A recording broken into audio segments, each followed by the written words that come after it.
onde Comte desenvolve teorias matemáticas que foram consideradas de extremo valor pelos militares. A partir daí, a curiosidade dos alunos e professores impulsionou-os a ir além, e entre eles estava o militar, engenheiro e professor Benjamin Constant, um ferrenho propagador da doutrina positivista. Constant era muito influente entre seus alunos e, segundo suas crenças, assim como de outras figuras, tal como o jornalista Quintinho Bocaiúva, a ideia de um império e de um imperador, segundo o espírito positivista e republicano, pertencia às eras primevas da humanidade, não merecendo ter continuidade na sociedade científica moderna. O Brasil deveria marchar para um futuro em que supostamente a razão, a lógica e principalmente a ciência seriam o norte, e onde as ideias consideradas retrógradas, tal como a existência de um regime monárquico, deveriam ser extirpadas. Mas, para sua tristeza, essa era uma ideia sem qualquer tipo de apoio popular abrangente. Para se ter uma ideia, em 31 de agosto de 1889, o Partido Republicano, que contava com a boa vontade de 74 jornais em 20 províncias do norte e 54 nas do sul, elegeu 2 deputados e nenhum senador, num resultado eleitoral pior que o de 1865, quando 3 deputados republicanos tinham sido eleitos. Porém, se existe algo que a história nos ensina, é que nem sempre é necessário um grande suporte popular para levar à frente uma revolta.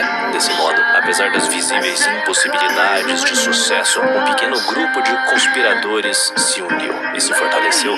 Assim, em 6 de novembro de 1889, já acreditando estarem próximos de algum tipo de sucesso, os republicanos paulistas foram avisados pelo professor José Joaquim de Medeiros Albuquerque que uma revolução logo iria ser deflagrada no Rio de Janeiro. Enquanto isso, nesta mesma data, na capital imperial, em uma reunião secreta organizada às 11 da noite, reuniram-se na casa de Benjamin Constant um pequeno grupo de oficiais para falarem dos preparativos de sua sonhada revolução. Confiantes, os presentes armaram planos para estocar armamentos e munições para, no dia propício, agitarem os ânimos nos quartéis em prol da derrubada do imperador. Contudo, fora essas conspirações, um dos pontos mais interessantes desta reunião se deu quando Constant indagou sobre o que deveria ser feito com o imperador, uma vez que ele fosse derrubado. Inicialmente, como opção mais convencional, foi proposto o exílio do monarca, que, caso resistisse, deveria ser fuzilado, como proposto pelo alferes Joaquim Inácio Batista Cardoso, o avô de Fernando Henrique Cardoso.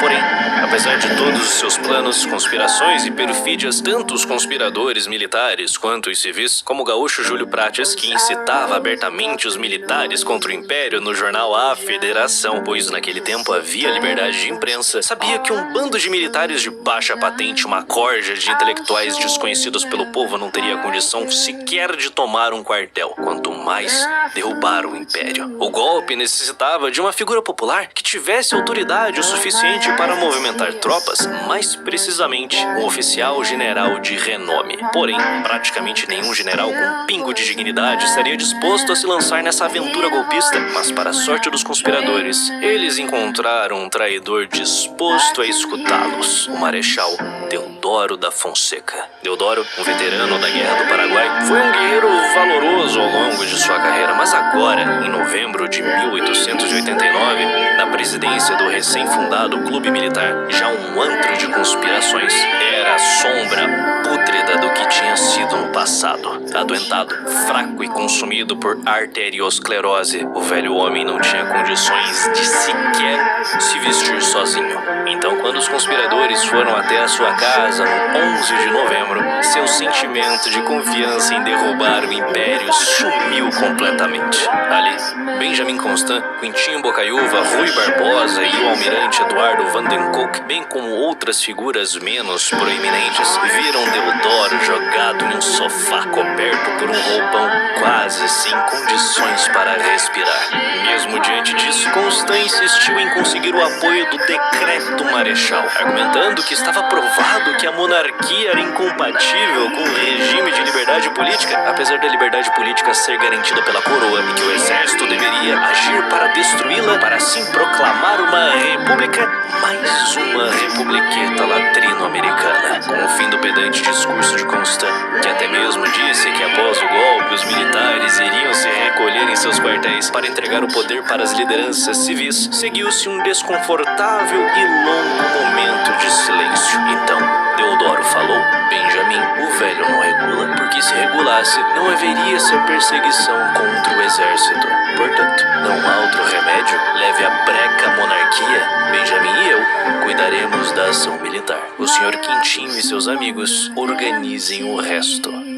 Com isso, tinha-se iniciado a contagem regressiva para o derradeiro fim da monarquia. Porém, em uma daquelas fortuitas peripécias do destino, 3 dias após essa reunião, por muito pouco, o Império Brasileiro não continuou existindo.